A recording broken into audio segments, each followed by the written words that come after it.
郭偉強議員。多謝代理主席，本人嘅發言呢係支持姚柏良議員嘅原議案同埋所有修正案嘅。主席，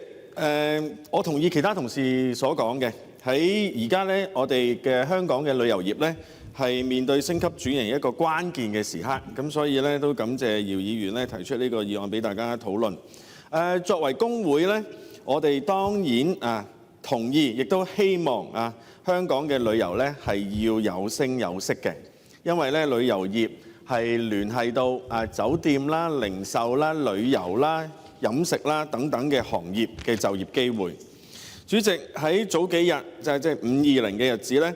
咁政府咧就公布咗9個旅遊熱點。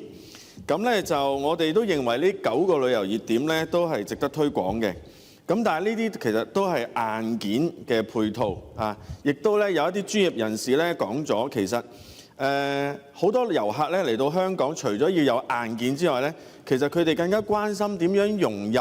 或者領悟到、領會到、體驗到香港嗰個文化嘅氣息啦，同埋一啲專屬嘅特質。咁有個關鍵就係，咁邊個嚟演繹呢啲咁好嘅文化同埋特質咧？即係好似一首歌佢有好嘅音樂，佢有好嘅歌詞，咁你都要有個歌手唱出嚟㗎。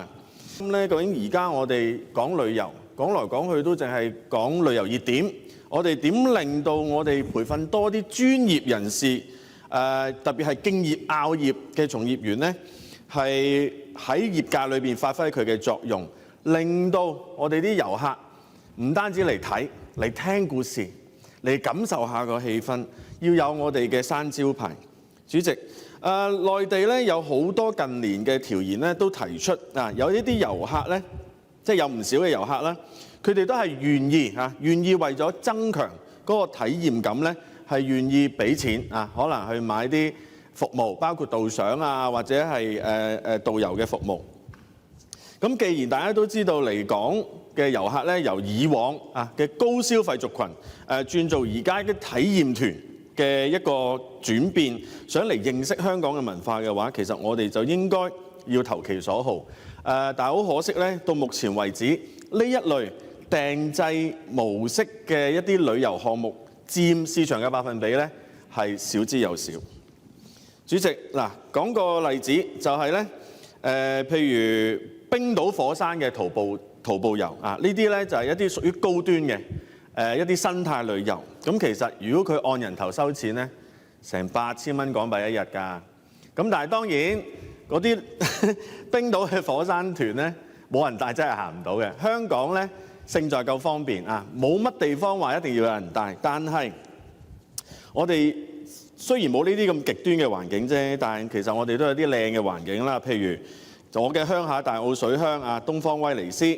咁如果除咗嚟睇大澳之外，如果你話有啲漁民嘅服飾俾佢打卡因為你見到，譬如我去雲南就見到少數民族嘅打卡咧成行成市嘅。咁去大理咧又有其他少數民族嘅都係嘅服飾咧都係打卡咧都係成行成市嘅。咁大澳係咪都可以有呢啲情況？漁民嘅服飾，又或者大澳嘅婚嫁都可以俾你體驗，呢啲其實都係值得去推廣迎合呢個打卡文化。主席，睇翻咧，而家咧香港2025年嘅4月30日其實香港嘅持牌導遊咧大概有5375個，較疫情之前咧已經流失咗1成。但係咧喺導遊當中咧能夠掌握多種語言或者係生態導賞持證人嘅人士咧，只係佔當中嘅大概7個百分點，係啦。而精通歷史掌故咧更加係鳳毛麟角。舊年咧我就去咗沙頭角去探索，有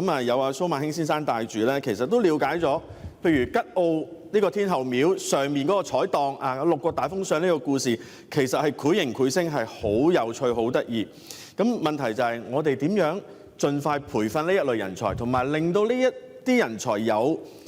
崗位就業呢個咧，我認為都係局方啦同埋部門咧值得深究嘅。當然亦都希望咧開拓更加多嘅本地手信同埋文創產品，去令到我哋嘅旅遊業咧既旺丁又旺財。本人謹此陳辭。